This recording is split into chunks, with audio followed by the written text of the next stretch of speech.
And our next speaker is the fantastic Nora Casey.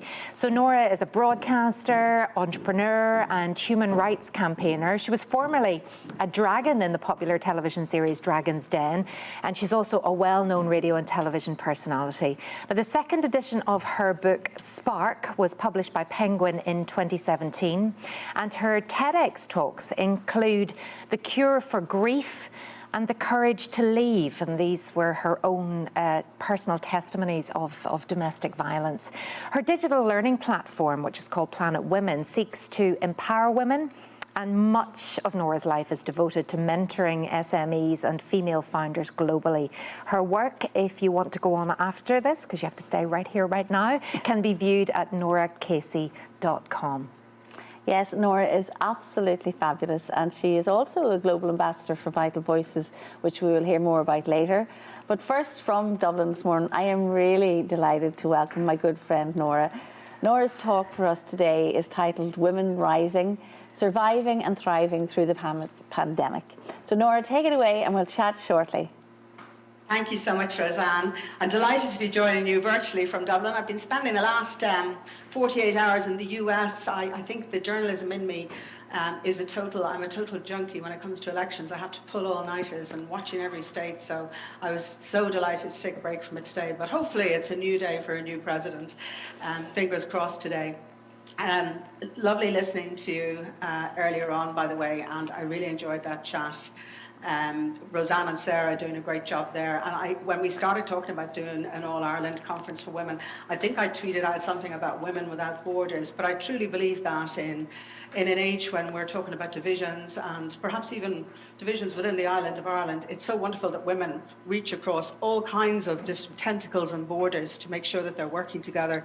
And the future will be, to paraphrase, that sentiment that people often use, that we're far better together and that we can learn so much from each other. I grew up in the Phoenix Park. Those of you who visited Dublin will know what the Phoenix Park looks like. My father and my grandfather were rangers. We live at a gate lodge there. So there were 8 of us, no Angela's Ashes moments now, but there were 8 of us in a 3-bed lodge. And I went to a DEIS school.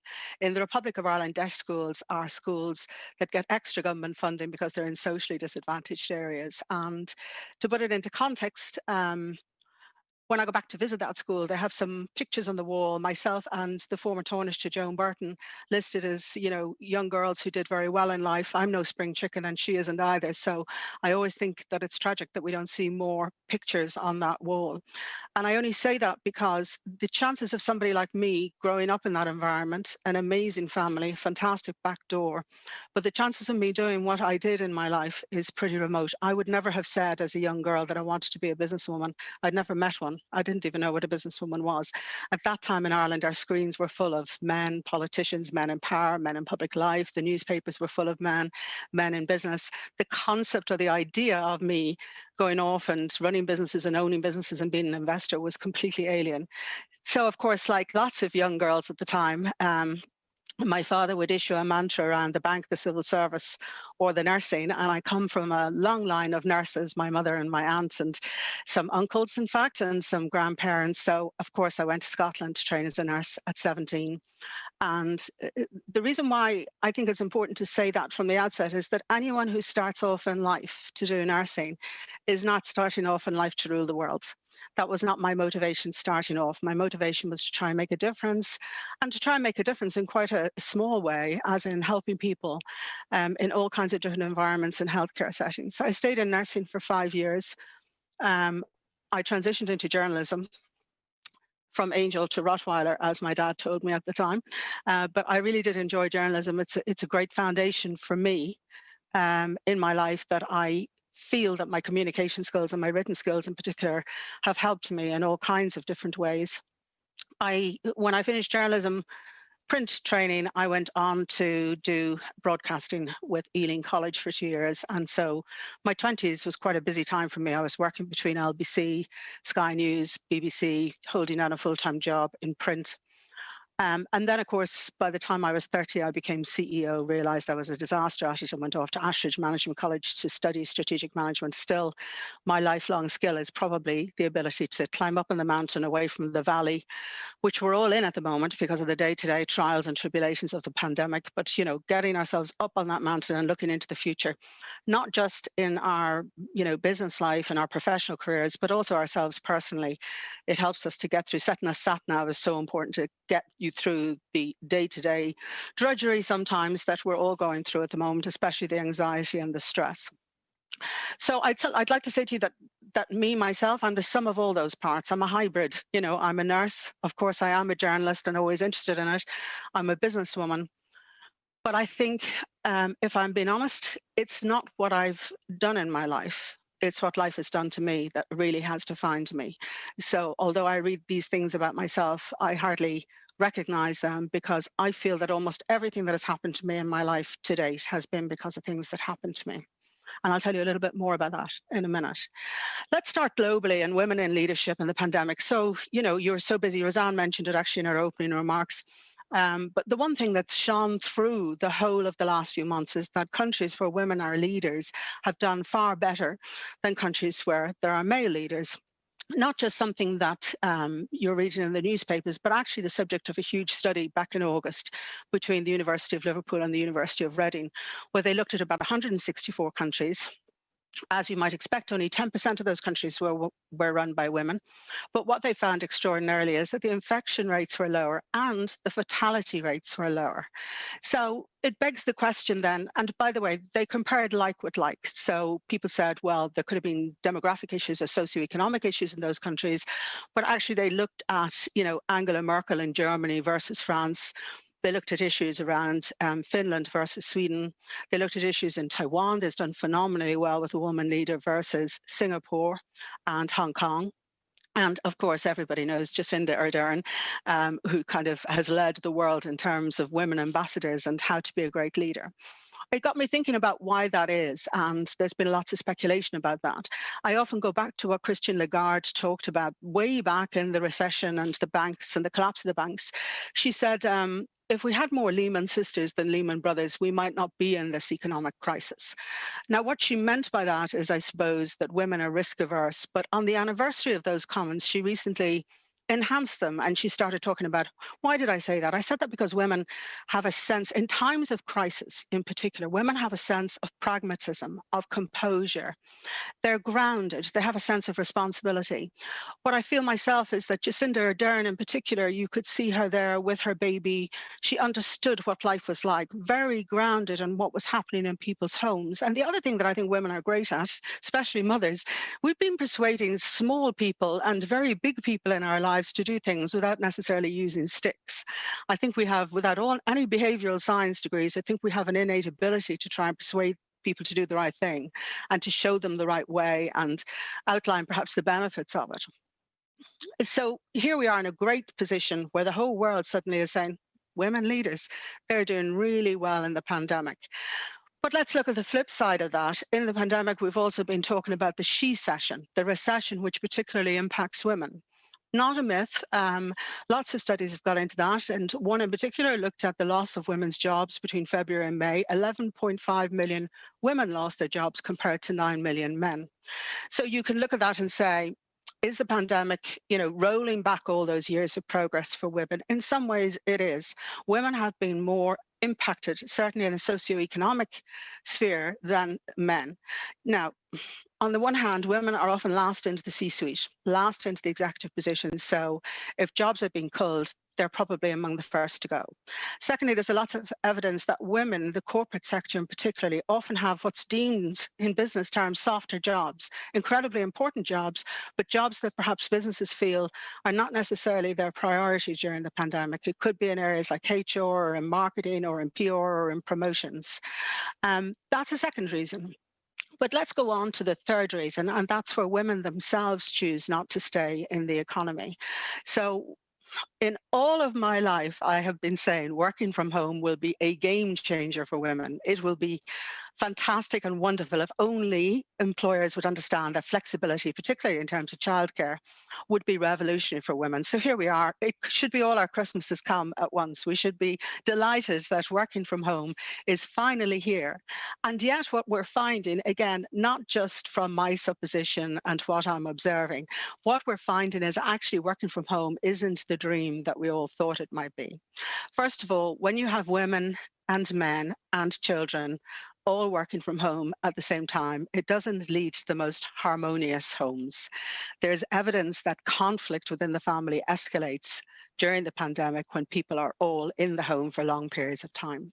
Secondly, there's the issue around chores and the division of chores. So we all know, because they tell us, men have taken on some more household duties during the pandemic, but women's has gone through the stratosphere. So women in particular have taken on the role of cook, cleaner. Homeschooling has meant they've had to take part in that. Issues around perhaps caring for relatives, elderly relatives. They're also the people who are providing all of the play, as well as all of the entertainment, often the ones that are queuing for the weekly shop or doing the pharmacy run. So women have taken on this huge amount of new domestic duties. I remember when I had Dara first going back to work and thinking what a doddle it was. It was kind of a break from being in the house all day and having to do all of those things. MIT, that Harvard, I tweeted it out recently, Harvard Business Review did a great study on working from home. It was based on an MIT study, which looked at all of these issues, particularly the issues around household chores. So I was on a call last week with a corporate, won't say who it is, and we were talking to their women executives. It was a way of talking about how they could avail of all of the maybe crisis, but also opportunities within the corporate world. And I said to one of them, describe your day. And she said, I'm up at the crack of dawn, getting the kids ready here. The kids are at school, getting the school lunches organized, getting them dressed, sorted out, getting them to school, getting back. My boss insists on having Zoom calls quite early in the day. Then I rush between Zoom calls to get a wash in, or I might have to put the dishwasher on, or I might have to get something out of the freezer for something to cook that evening. I have to make absolutely sure I have a clear run at half to feed the kids when they come back in, get them set up, get them organized for playtime, get them entertained. And I cannot stay on past 5:30, where a lot of my male colleagues are. So this MIT study showed that actually one of the consequences of all of this pressure that women have during the pandemic, is that while they are restricted, as always, to time which is a working day, their male colleagues are extending their hours for whatever reason. When they've got the flexibility not to commute, they see nothing wrong with starting the day at 8 o'clock and finishing it at 7 or 8 at night, and extending their hours to such a degree that actually when there are opportunities and networking, and especially those informal networks, men are doing far better than women at the moment. So when I asked the question honestly at the end, what do you think about yourself going for a promotion, going for a top job? One or two of them said, quite honestly, I don't even think I can continue. I don't even think I can continue working like this. It's too stressful. I'm too anxious. I fall into bed every night. I have no life. And I think that's the reality when you look at the pandemic. On the one hand, looking at the great women leaders and everything they're saying about how phenomenal women are at a time of crisis, and you're looking at our movement to working from home, which is not what we always dreamed it would be, because it's not in the right scenario. It's in a scenario where work has invaded the home rather than that it's flexible. I think one of the issues for women in particular in the corporate world at the moment is that when there are times of deep change, and there are at the moment, there are always opportunities. But in order to avail of those opportunities, they need some key ingredients. And I'm going to go on to that in a second. But firstly, I've gone from women globally. Let's just talk about women as in you and me, women. Things that we can influence ourselves, guess, rather than, things we can influence ourselves rather than things that might, is that telephone annoying you? Just a second, hang on.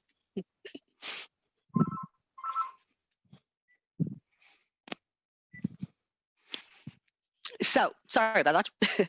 Then, Planet Woman, which I think earlier on Roseanne spoke about, thank you very much, has been an obsession of mine for the last 7 years. In my lifetime, going through the corporate world, then becoming a female founder, and then an angel investor, and working across women in many corners of the globe as a mentor, I've learned a great deal about women and what I perceived and what I saw in my day-to-day working life is actually true in terms of the research. Planet Woman came about because I thought, why is it that women aren't getting into the jobs? Why do we lose so many of them between 23 and 33? So I started to look at, people don't know this about me, but my 20s was spent in peer-reviewed journals. My claim to fame is evidence-based practice with the BMJ, and I started my MPhil and my PhD at the University of Wales. So whenever I need to find anything out, I delve into the science. Both TED Talks that Roseanne mentioned, The Cure for Grief and the domestic violence one, was actually embedded in science, as was my book. So here I am wondering about why women are constantly being held back. I can't change society. I can't change the culture of an organization. What if I could change the woman? So I started doing a meta-analysis of all the research that's ever been done about women in the workplace, women in corporate life, and why they don't progress. And believe it or not, it's a very new science.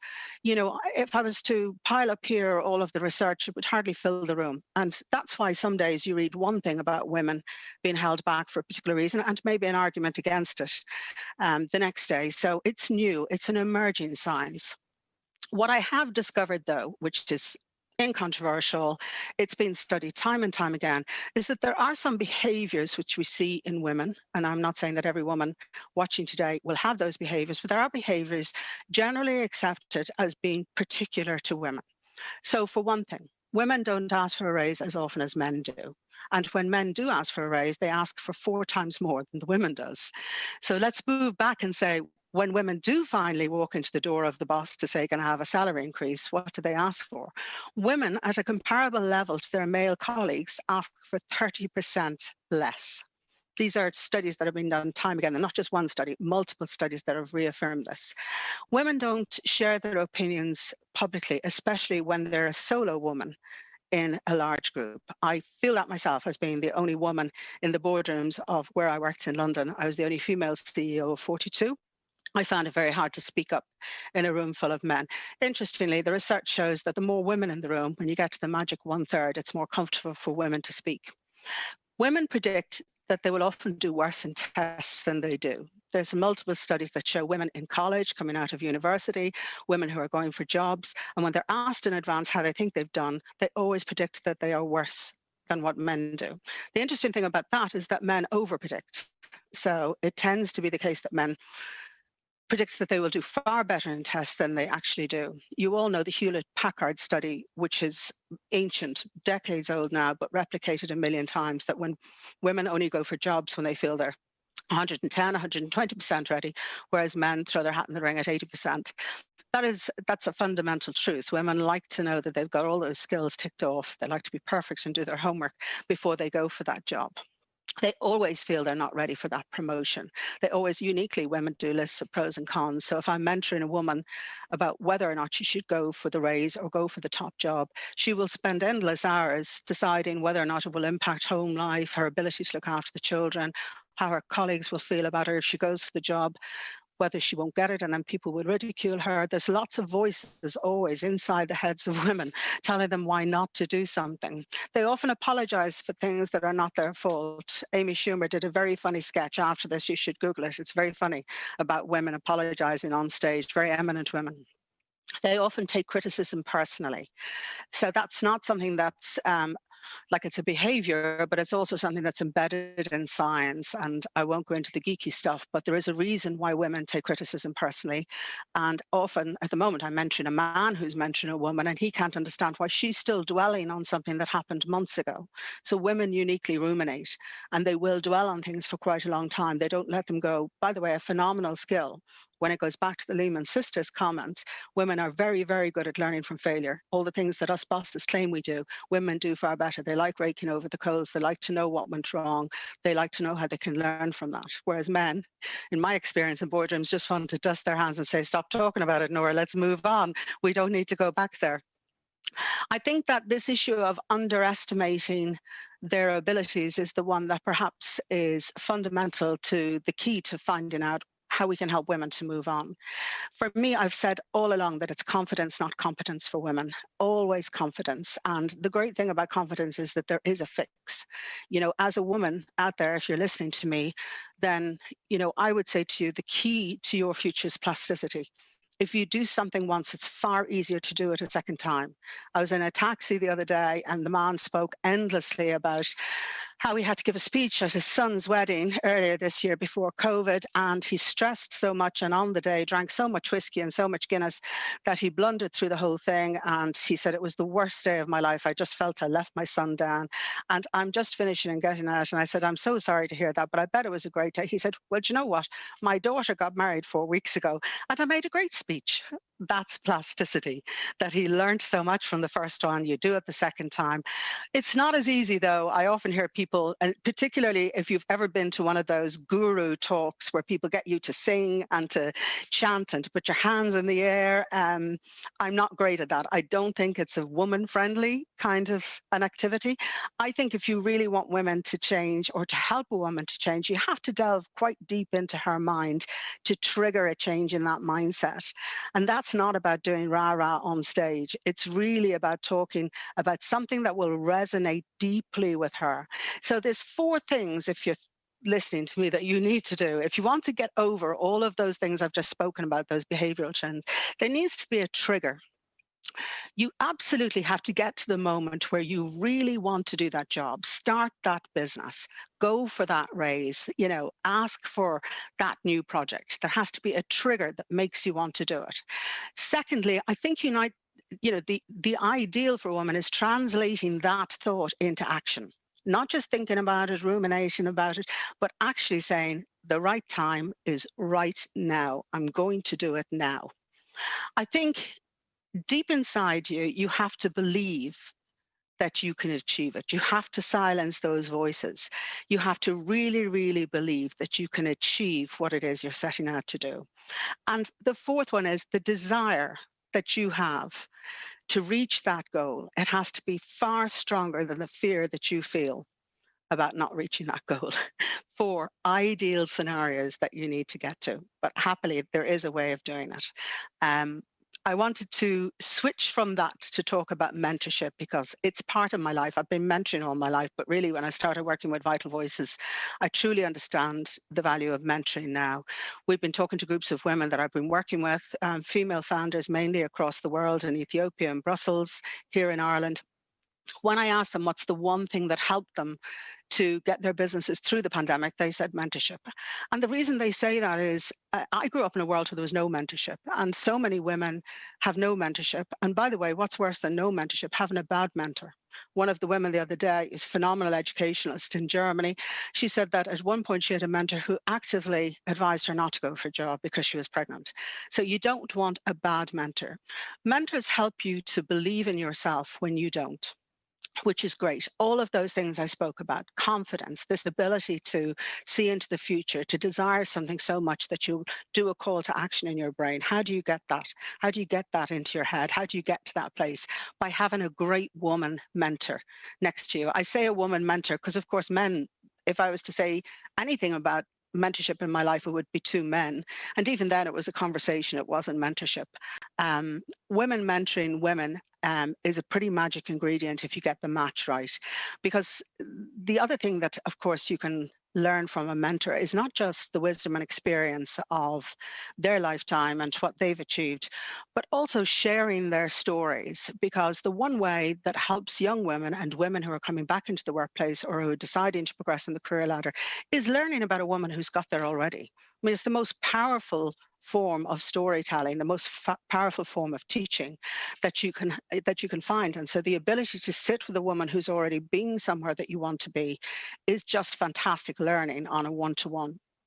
Mentorship matching, I would say, is probably the most important thing that you can ever do. A lot of people say to me, how do I find a mentor? The reality is you may go through 5 or 6 before you find the perfect one. I'm very lucky that Vital Voices do an awful lot of work in terms of matching us perfectly. So a lot of the women that I mentor, I sometimes just, the first time I meet them, I think, how do they even know? They know because they do phenomenal amounts of questionnaire and due diligence in advance and make sure that we are perfectly matched. I will be matched with a woman in India, perhaps, who needs finance and a strategy as a skill. two things that I'm particularly good at. I might be matched with somebody else where it's about, business acumen, it's about setting a roadmap, it's about dealing with some difficult issues in the workplace. So I think that mentorship for me is, somebody said recently, digital's the answer, what's the question? I would 100% say mentorship's the answer, what's the question? Particularly for women, and particularly at the moment when we're asking people to be agile and to think on their feet. And at the moment when the whole world is tilted and everything seems strange and we're all getting used and fed up with the pandemic, people are saying in the workplace, and as a female founder, now you have to be at your very best. I mean, things that we struggle with in normal times, you now have to be at your very, very best so that you can think on your feet, you can find a way through this pandemic, you can figure out how to juggle all those work life and home life difficulties that you have. So having somebody by your side, not your best friend, and definitely not a member of your family, but somebody who will help to guide you through it, is imperative. And I know, by the way, that Women in Business in Northern Ireland have a great initiative in this space. Now, let me finish with giving you some testimony, because I feel that in most of my life, I didn't talk about this, and I've only talked about it very recently. But just to give you an understanding as to why I am who I am. And important to know that women, regardless as to how successful they are, they don't get beamed down from another planet fully formed. It's very hard for people to understand this. But for 9 years of my life, I was with a man, my husband, who was abusive, violent and controlling. And I'm not going to get into that. You can watch my TED talk. The one thing you need to know is that during those 9 years, when I look back with the lens of time, I think I have to give myself permission to be okay about it, because for so many years, I blamed myself. I felt I was a doormat. I found myself sitting on panels with powerful women who would tell me what they'd do if they found their man cheating on them. And I'm thinking, I wonder what they'd say if they knew that I actually stayed with a man who slapped me, who punched me, who broke my ribs. And I still got up every day and went into work, told nobody, was isolated in London away from my family. And it took me so long to leave him. I'd say it was 2 years after a very violent incident. He broke some bones in my face, as well as other things. But, this side of my mouth goes down. And I often think of the happiest time in my life when people are saying smile, I'm reminded of this terrible, vicious incident. But at that point, I said, I'm going to leave. Now, you have to remember, I went back and said, I started as a nurse. I wasn't out to make billions. I wasn't out to be a dragon.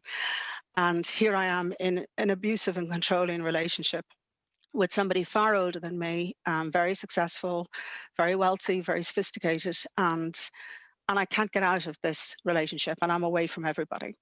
After that very violent incident, I promised myself I would leave him. And so many, I was near Wimbledon, and I worked in Harrow, which is in North London. Every single Monday morning, I would cry all the way into work. And every Friday, I'd come home saying, I'm going to do it. This weekend, I'm going to leave him. There was threats of taking his own life, throwing my clothes out the window. There was remorse. There was crying. Very hard for people to understand the complexity of a relationship that's bound up in that cycle of walking on eggshells, the aggression, the violence, followed by the honeymoon period. And also this very practical issue. I had no money. For some reason, he had all the money and I had all the bills. He even had my passport for most of that time. I didn't have, the house was his. Almost everything that was in the house belonging to me had been bought by him, even my clothes and my jewelry, everything. And I don't know why this is, because I told my mother. She'd witnessed an incident and she challenged me on it. I saw her challenging him on it, actually, through the window of the house. And then she challenged me that weekend, and I told her. And I knew that I would have to leave him then, because my brothers would have killed him, and I'd be in a different situation now, visiting them somewhere, I'd say. So Friday morning comes, and I woke up at 4 o'clock, and I had a shower, and I packed the smallest bag imaginable, and I'd written a speech in my head a million times as to what I was going to say to him. And I woke him up, and I started my speech, and he said, what are you talking about? And I was in the middle of how a friendship and a marriage couldn't last through violence, and I could hear him gently snoring, just snoring in the background. So I went downstairs, got into my car. It was a tiny little red bashed up car at the time. And I drove away, and I felt like I was just driving off a cliff. I have never felt such anxiety, fear, abject terror. I had no home. I had nowhere to go. I had to go into work. I spoke to my younger sister for most of that journey. She remembers the call. I hardly remember it. And that night I slept in an ibis at Heathrow Airport because it was the cheapest place I could find. And I was in Harrow and Heathrow wasn't that far away. And I was sitting on the floor with my world falling apart, not knowing my future, where I was going to live, what was going to happen to me. And there were families through the paper-thin wall, all ready to go off on holiday and having great life together. And I said to myself, that'll never happen to me again. I will never in my whole life allow somebody to own me or to own my finances. I'll stand on my own 2 feet and I'll make so much money that I will never have to call on another human being to try and dig me out again. And although it's hard for people to understand, because I went on to live a very successful life, if I hadn't left Peter, I'd never have met my lovely husband, Richard, sadly departed. But my God, if you get a bad one, I got an amazing one. I would never have had my son, 2 years of IVF, had the greatest joy in my life. And of course, I went on to own businesses, to run business, to invest in businesses, to make millions. But I didn't set out to do that. I did that out of a period of terrible adversity. Confidence came a bit later. I was not a confidence person. And the resilience that I learned from that. So any of you listening to me who has had adversity in your life, even though they say what doesn't kill you makes you stronger, not always true. Even though you may think that it is incredibly difficult, it did make me who I am. I have a lifelong intolerance of bullying. I have lost business. I've walked out of meetings. I've called people out on it. And people often say to me, that's the dragon in you. And I say, that's the survivor in me. That's nothing to do with being a dragon or being a businesswoman or being a tough negotiator. I'll finish with this. I wanted today to tell you a little bit about the global position and how fantastic it is to see so many great women leaders, some of the realities of what's happening in all of your lives and why you're not just thinking it yourself, but everybody knows it because all the research shows it. A little bit of a deep dive into your own brain, sharing with you some of those behaviors that hold us back. Now, maybe we can't control everything else. We might be able to control ourselves. I guess a plea to try and go out and find a mentor, the greatest ally you can ever have to get you through the next few months. And giving you testimony, because the legacy we need to leave for our next generation is for every one woman who gets to a position, a powerful position, you'll hear all of them today, there's another 9 that don't. And we owe it to them to tell them how we got there, even though my story is not great in terms of, the key messages behind it. Nonetheless, it's a truthful one. It's absolutely what happened. And in my lifetime, people didn't give testimony, which is why we never spoke about child sexual abuse or homosexuality or issues around alcohol or drug abuse or mental illness. And then some brave people over the last while have been given testimony in that space. And I feel that me adding to the voice of domestic violence has helped me personally, but also I'm connected to a wide network of women and some men who went through the same thing. And I did survive, and I am very successful because of it. I started off talking about Women Without Borders, and I truly believe that. I have a great connection with Roseanne and the team in Northern Ireland. I'd love to do more and more. This pandemic, when it's over, will almost certainly, hopefully, go ahead with trying to organise an international conference. I think like those women leaders of countries around the globe, it's up to us women on the island of Ireland to make sure that we work together, that we learn from each other. There are great mentors north and south of the border that we can start connecting and building relationships with. I started saying stronger together as well. And it's not a cliche. I do really feel that. I know that all of the time that I spend working with women gives me great rewards. When I turn off that Zoom in the evening, and my brother says, if you just spent the day doing pro bono work, I say, well, you don't know the rewards I've got from that. Phenomenal rewards, especially if you feel you can make a difference. So thank you, Roseanne and Sarah. I hope that went okay. I'm just talking to myself on screen, so I have no concept of an audience. But thank you for listening to me. Well, Nora, listen, I can tell you weren't just talking to yourself, although in the MAC, it actually felt like there was just one voice, because there's been a few people in here today and a little bit of scuffling. When you were talking, especially when you opened up to us there about your experiences, you literally could hear a pin drop. And just to let you know, The comments are coming in thick and fast on the chat. We have from Lorraine McKeown, Nora Casey, what an inspiration, empowering. Kate Murray, thank you so much for sharing your experiences, Nora. Moving and inspirational.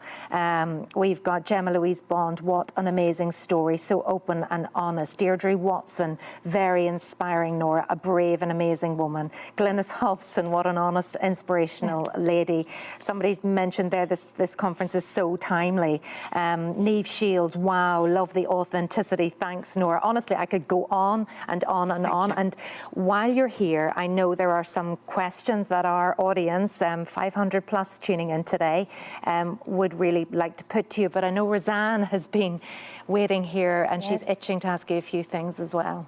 Well, Nora, thank you so much. You deliver for me every single time. You absolutely are an inspiration and so authentic, and everything that this conference is about in terms of being brave and honest and a leader. But coming back to the questions, I suppose, Nora, we've talked about the women leaders and that they've done so well during this pandemic. So can you maybe share what do you think we should learn from this, or what do you think the world should learn from this, and how in terms of women's leadership? That's a great question, Rosanna. I think that all my life when I've been talking about issues that women excel at, they're not ones that are highly valued in the corporate environment. So, for instance, I've been given women's awards for 20 years plus, and no matter who it is, whether it's a president of Ireland, we've had 2 women, a famous woman, politician, actress, you name it, they stand on the stage and instead of saying, thank you very much, I deserve it, they say, thank you very much, it's for everybody who I work with, it's for the team. And women in particular are very good at teamwork. They love being team builders. There is science behind why they do that. Men, on the other hand, fueled by testosterone mainly, are good at risk-taking and solo runs, and that's why they probably do better in commissions and bonuses when we monitor the gender diversity pay issue in the UK, followed, I hope, by Ireland next year. Because these things that are incredibly important to businesses, like being risk averse, I mentioned that about women, women are particularly good at those pros and cons, looking into the future and seeing where something could go wrong. So this risk averse internal streak in women are things that businesses all need. They needed them at the time of the recession. They desperately need them now. And it's the reason why jobs where women excel in those areas are the ones where women normally take. For instance, most women CEOs go through the finance route. Lots of women go through finance. Finance is virtually a job where you need to look to the future and pour cold water on your chairman or your CEO's plans. You know, you're constantly looking at risk and weighing it up. And issues around, you know, women in HR, women in, at one point, every senior legal job in Ireland was taken by women. And that's because these skill sets are used to these particular areas. So look at what the pandemic has discovered, that when the chips are down and we're in times of crisis, it's these very same skills that actually carried all those women leaders. It's the fact that they are team builders. They are people that work with people. They are pragmatic. They do have a sense of composure. Women are calm in a time of crisis because they go through multiple ones of them every day in their homes. And they have a sense of being grounded in life. You know, often when you listen to a man, and I'm not going to mention one, but there's lots of male leaders that we've listened to over the last while, and you think, are they for real? Do they even understand what's going on in our homes at the moment? So the pandemic has brought out these great skills and the great value of those skills for women. I just wish the corporate world could learn from that. Absolutely. I have another question here, just on then, Roseanne. The importance of mentorship, and within Women in Business, we've run a mentoring program, and we understand how important that is. But I suppose, what would be your advice for women in finding a mentor, and how you go about that? It's not necessarily somebody in your space. I think that what I've learned is, like, I'm mentoring a woman from Ethiopia who's based in Brussels, Ada. She may even be logged in. She's phenomenal. She's going to rule the world.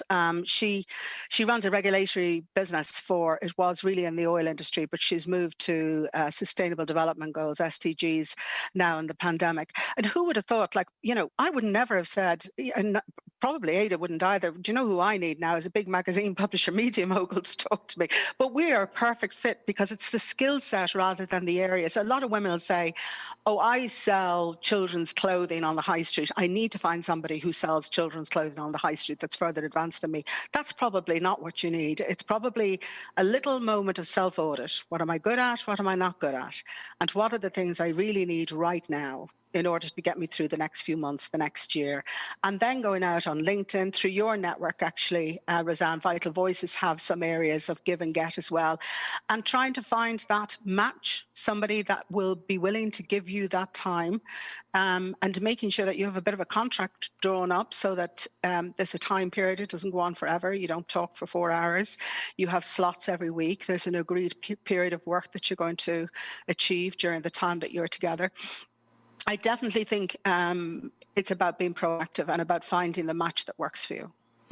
Nora, could I just come in there? Again, all of our audience are sending congratulations for speaking out, being so honest, all of that. You've actually motivated Christine and Emer to both go and get a mentor now, and they weren't going to, they hadn't thought about doing that up until now, so that's fabulous. I have a question here from Esther, who said that in your talk, you said you found it hard to speak up initially in a boardroom full of men. What techniques did you use to overcome that, and did it just improve as you got more experience? Yes and no. I think that it is incredibly difficult if you're walking to a boardroom and, for instance, in my life, in my corporate life, they weren't used to having women at CEO level. So it was as much that they needed to learn a little bit more as well as me. And I would only start to speak and somebody would talk over me and the chairman would move on. And that thing that I did at the start, the credentials, is something that women often do. I'd be so keen to tell them why they should listen to me. I've been reaming off and, I have a degree in this and, I did loads of work in that. And therefore, and finally, by the time you get to my point, like everyone's lost interest and some man makes a point 3 minutes later and the chairman says, that's a great idea. There's a great book by Alison Shapiro on public speaking. She's a great mentor or a team leader with Vital Voices. It helps you to moderate your speech and how you say, women are always saying, I'm sorry, but, or, I hope you don't mind, can I? There's languages and phrases that we use all the time that minimizes the point we want to make. Secondly, I try and work with boardrooms to say you need to moderate how people speak instead of a free-for-all or the lads having had a golf game on Saturday and continuing the conversation in the boardroom. You need to consciously stop and ask the only woman in the room to make a point. You need to have an agreement in advance, perhaps to say you're leading on that topic. So you need to consciously make sure that you find a safe space for her to speak in. It's nerve-wracking anyway, by the way, to speak in front of, I find it easier to talk to, hundreds of people than I do in a boardroom where I have to make a point and I'm trying to persuade my colleagues to my point of view. It's not the easiest, but I think that's one area in the corporate world.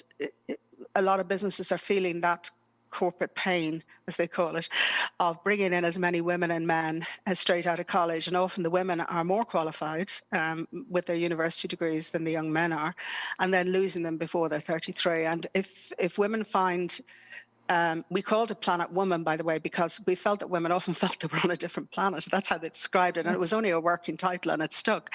So often women will go into the bank or go into the job and they look up, to the pipeline and see a couple of lonely women in the executive levels and maybe one at the top. And immediately they think, how am I going to get through all of this? And then the sense of the corporate culture may be quite male, quite not deliberately so, just subconsciously so. And they find themselves connecting with the 2 or 3 lone other women that they know that are in the work environment, something that's been very difficult for women, I think, in the pandemic, not having those informal networks in the workplace to sound off to talk to. So I think corporately, if they really want to solve that issue, it can't just be about the woman learning how to speak up in a room full of men. It has to also be about the etiquette of that boardroom to make sure it feels safe for a woman to speak. That's great. Fantastic. Listen, Nora, we could, of course, talk to you all day. The audience has loved your contribution to our first virtual conference that we've ever done at Women in Business. So thank you for joining us from Dublin. And we're going to be hearing from some more fantastic female leaders coming up right now. But we'll let you head on with your day. And thank you. Thank you. Take care, Nora. And we'll see you in Belfast, maybe face-to-face the next time. But thank you so much. I hope so. Wonderful. Thanks, guys. Cheers. Bye-bye.